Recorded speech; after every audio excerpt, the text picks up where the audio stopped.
Ito po ang unang-una natin na balita.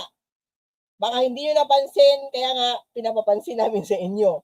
Patungkol po kay Senator Bongos na alam po natin ay siya po ay ang chairperson ng Senate Committee on Youth. At nanawagan po siya sa National Youth Council and tsaka sa Department of Budget and Management, ang DBM, na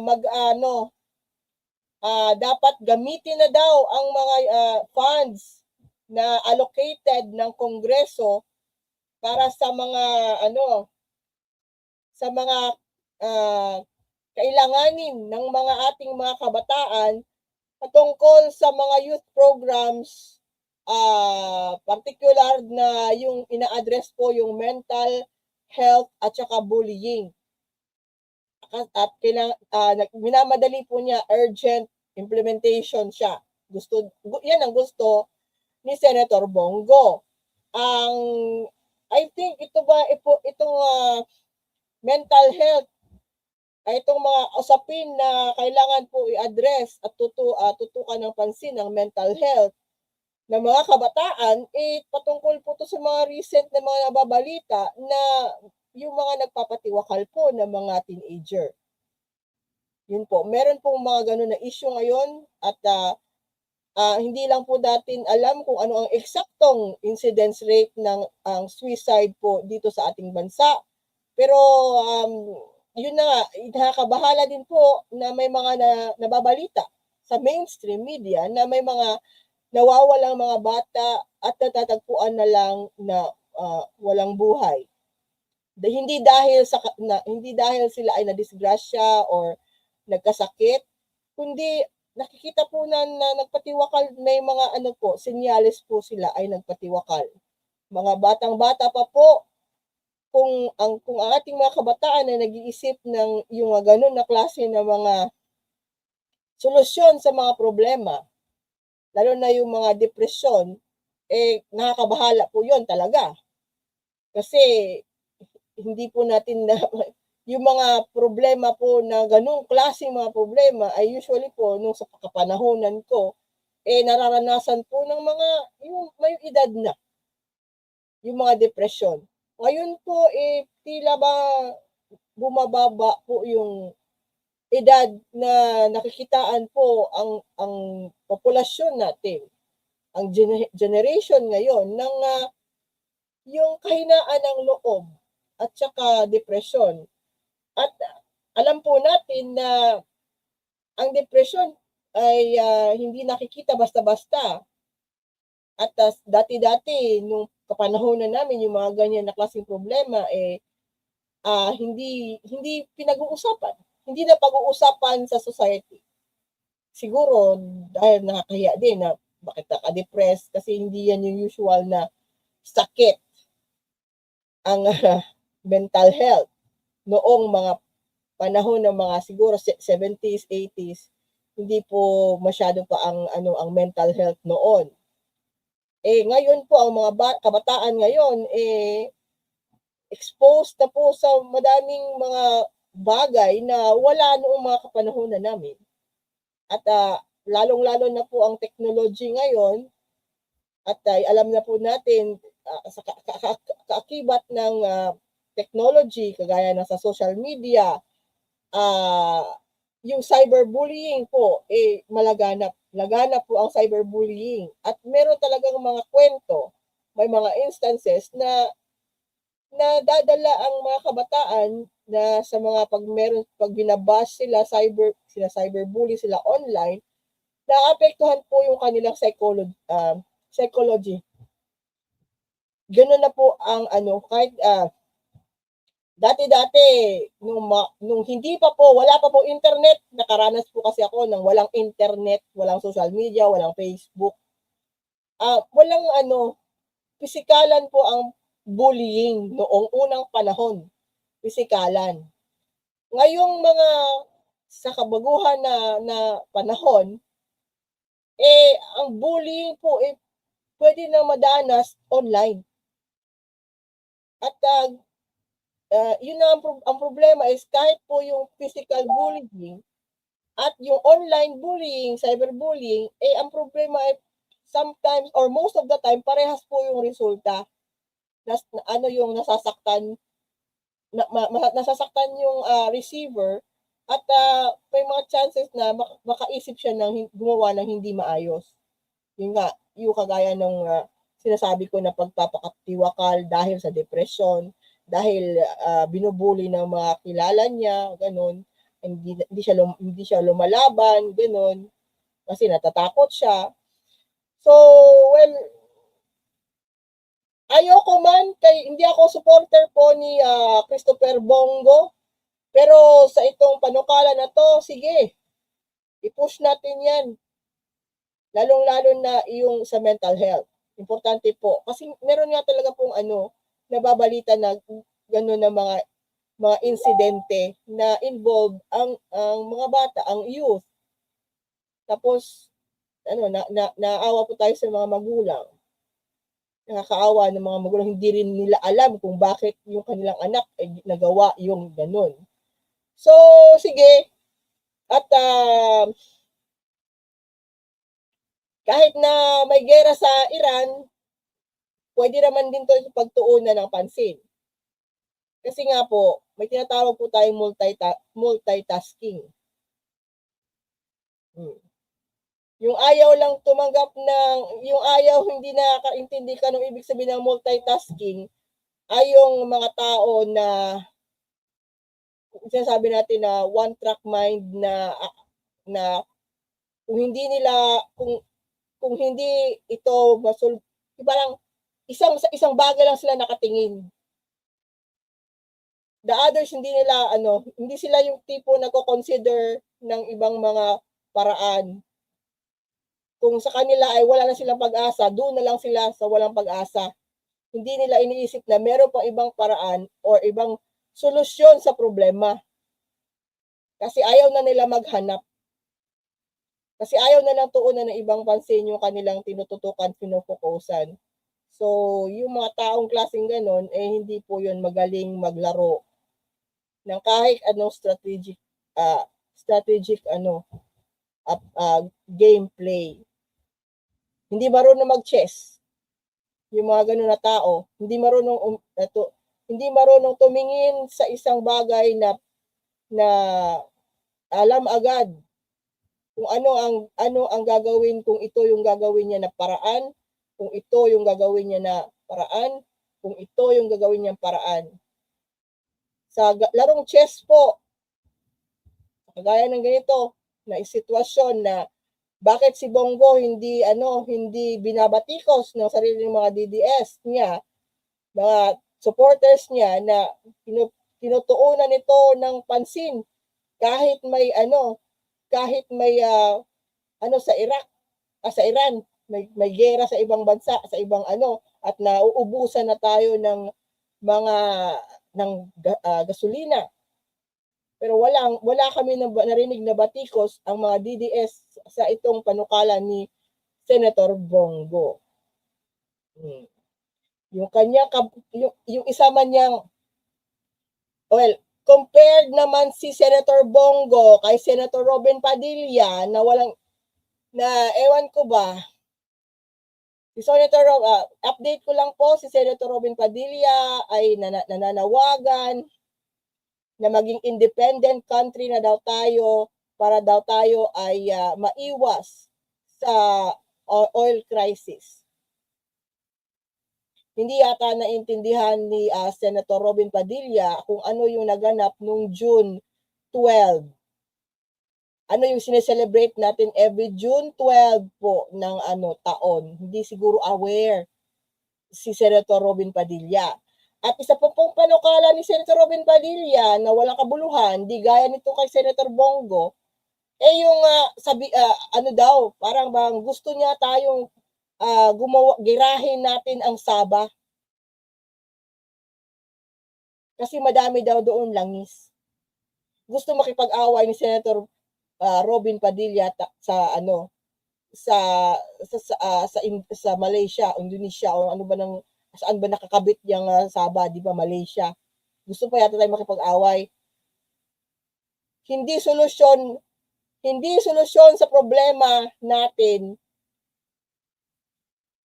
ang gera doon sa Middle East. Hindi po solusyon ang makigera din tayo dito sa Asia, sa Malaysia dahil lang sa Sabah. Ang galing. So between po ni Senator Bongo at ni Senator Robin Padilla, mas okay pa to yung utak ni Senator Bongo. So next, isa pong balita na hindi niyo pinapapansin pero pinapansin namin ay patungkol sa mga pulis. Pasaway po ng mga pulis. May mga pasaway po na pulis talaga, actually. At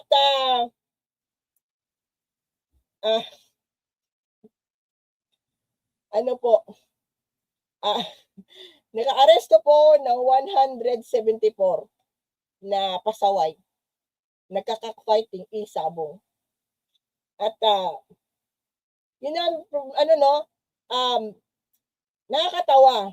Reklamo na reklamo, yung may mga nagrereklamo about sa ayuda na 5,000 lang yung ayuda daw para sa mga motorcycle drivers natin. Inuna po diyan sa Metro Manila, 139,000 ang nabigyan po ng ayuda sa Metro Manila, sa kabuuan ng Metro Manila ng 5,000 yung mga tricycle drivers. At alam po natin na yung mga bus operators na bibigyan din po ng ayuda ng 10,000 per bus unit nila. Kung kayo po ay bus operators, magdedepende po yung inyong gasoline subsidy kung ilan po yung nasa garahean nyo na bus. Pero nagrereklamo pa rin po ang mga tao. Tapos, malalaman na lang po natin na dito po sa nakaka-operate pa rin ng nagsasabong pa po. Sinusugal pa. Parang ang weird, no? Concerned yung mga tao ngayon sa rising cost ng gasoline at maaapektuhan din po in the coming days. Expect na lang po natin na aakyat din po yung mga bilihin, yung mga ganun ba. Tapos makakita tayo ng news na ganito, meron nagsusugal pa, pinakukuha pa magsugal. Tapos sabihin natin, nagrereklamo tayo sa ayuda ng gobyerno. So, I think, good job. Good job po sa CIDG, NCR, at ito po ay nasugpo. Kailangan po talaga siguro disiplina ng mga tao, no? At alamin na anong priorities nila sa buhay, lalo na ngayon na nagtataasan na po. Bakit po? Pwede itigil po muna yung mga sabong-sabong, sugal ba dyan, ganun. Kasi nga po ito na nga po, sino pa usually yung nagsusugal, di ba po yung mga tricycle driver tsaka mga bus driver na sa sugalan. Parang, naman po, Mariosep, naghahanap po ang gobyerno natin na maibsan ng ating mga, tawag dito, ang ating mga worries sa gastusin. Kaya na nga, nag-aayuda na. Naglabas na po naglabas na po ng pondo at 20 billion pesos po ang amount para lang po dito sa nangyayari sa atin na nakukulangan na po ng supply ng gasolina.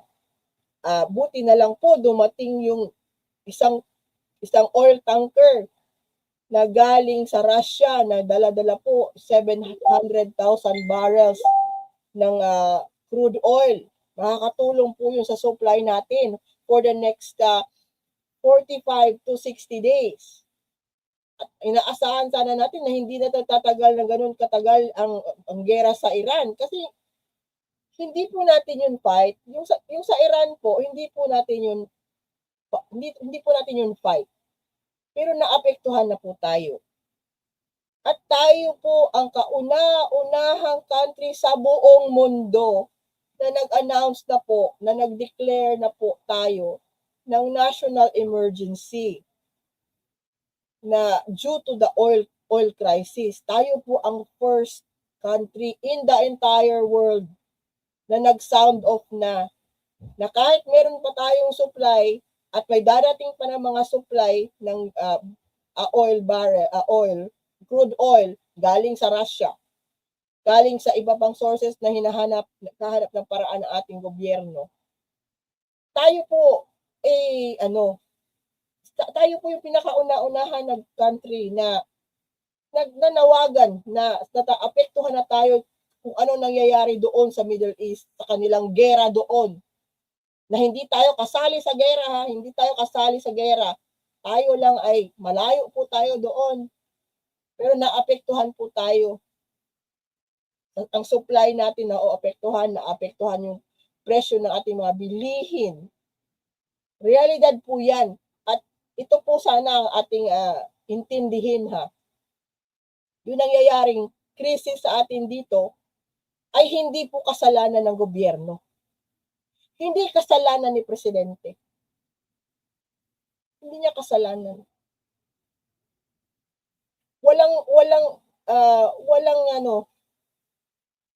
Hindi to inasahan na mangyayari. Kasi hindi naman tayo yung gumalaw. Ang Amerika po ang gumalaw, USA po ang gumalaw at ang Israel. Sila po yung gumalaw. Tayo po ay naapektuhan. Pero hindi po kasalanan ng gobyerno natin yung nangyayari dito sa atin. Wala pong gusto sa atin na nag-away-away sila doon. So ang ating gagawin lang po maging sanang mahinahon at maghanap ng paraan na makatulong sa gobyerno at tulungan na din natin yung mga sarili natin maghanap ng paraan kung paano natin maiibsan ng ating sariling mga problema patungkol po sa gasolina, sa konsumo, sa bahay, sa kuryente, sa bibilihin. O, di ba? So, siguro ma-advise ko lang sa inyo is, yun nga, the same things. Kung meron kayong bisikleta at malapit lang po kayo sa inyong sinatrabahuan, magbisikleta kayo. Yung mga maka-afford ng solar, mag-solar panel, bumili ng mga solar energy para mag-invest na po kayo sa solar. Yung mga meron rin kaya, kung meron kayong kaya, bumili kayo ng electric vehicles. Gasol, kung kayo ay natatakutan sa gasol, matuto kayong magluto sa gamit ang kahoy. Kung makakita kayo ng kahoy. Dapat hindi po tayo mawawala ng pag-asa at hindi po tayo mahahanap as long as nakakaisip pa kayo, as long as nakakaisip kayo, ginagamit po ninyo ang inyong pag-iisip sa tama, makakakita po kayo ng solusyon sa problema. Kasi po, walang binibigay ang Diyos ng problema na hindi nyo kaya. Yun lang po yung isipin ninyo. Kung tayo po sa ngayon po ay okay pa po talaga tayo. Okay pa tayo. Kung hindi nyo po alam, doon po sa Cuba po, doon sa Cuba, alam mo ba yung saan yung Cuba? Malapit po yung sa Florida, sa baba ng Florida. Wala na po silang kuryente doon. Kung kayo po ay nagsumusubaybay sa global news, ang Cuba po ay mostly wala na po kuryente doon. Brown out sila. Tayo dito, meron pa kuryente. Alam ko yung ibang mga lugar, nirarasyon na yung kanilang kuryente. Dito po sa Ormoc City, sa awa ng Diyos, meron po kaming geothermal plant dito. So hindi po kami hindi po kami nagdumidepende sa coal, hindi po kami dumidepende sa gasolina dito sa electricity namin kasi meron nga kaming geothermal plant dito sa Ormoc City. At kanina, maswerte po kami ng asawa ko nung umiikot po kami sa syudad namin dito sa Ormoc City, nakakita pa po kami ng isang gasolinahan na ang kanila pong per liter ng unleaded is 88 pesos. Meron po kami nakita kanina at kaya po kami, medyo natagalan din kami dito ako umuwi kasi nagpa-full tank na po kami doon sa 88 per liter na yon na gasolinahan. Mahaba po yung pila. Maswerte lang po kami kasi yung iba po dito yun na nga, pumapalo na po sa more than 100 pesos. So, kung kayo po, ang totoong Pilipino po, ay marunong dumiskarte, marunong maghanap ng diskarte sa panahon ng krisis. Kung hindi kayo marunong dumiskarte, hindi magkikikin ang inyong survival instincts sa panahon ng krisis, ano kayo?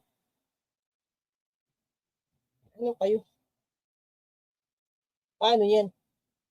Paano kayo mabubuhay kung hindi kayo marunong dumiskarte?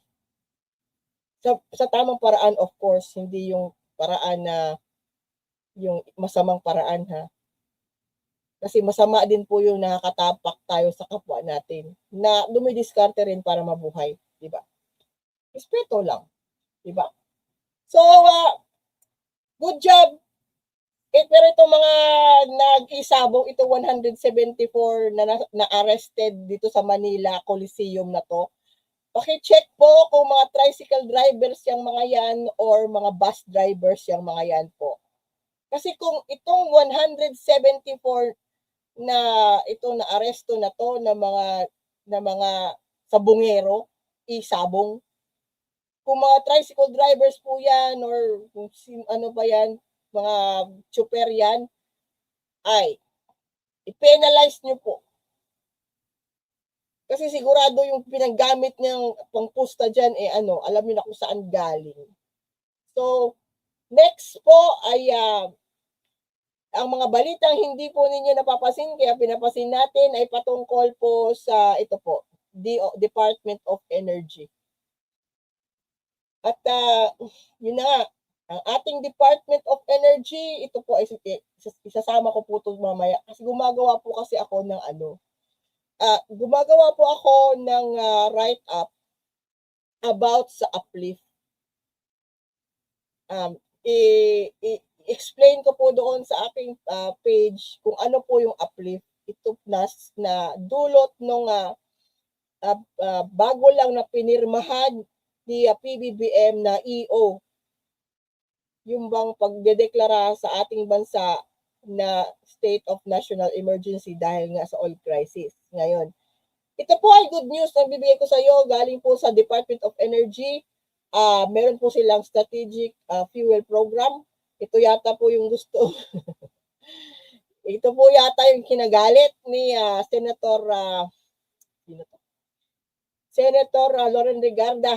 Ito yung hinahanap niya doon sa DOE. Hindi galit na galit po si Senator Loren Regarda kasi hindi daw sumipot si Secretary Sharon Garin doon sa isang hearing patungkol dyan at absent siya. Well, as the alter ego of sa presidente. Alter ego po si DOE Secretary Sharon Garin ha. As alter ego ng presidente, siguro nung time na yun na wala siya doon sa Senado, dahil po dito, ang tinatarget po ng ating DOE ay 2 million barrels additional supply. Wala pa, bali yung di ba dumating po yung 700,000 barrels galing sa Russia. Ito, next po ito, ang target po is 2M barrels. At naglabas na po ng 20 billion emergency fund.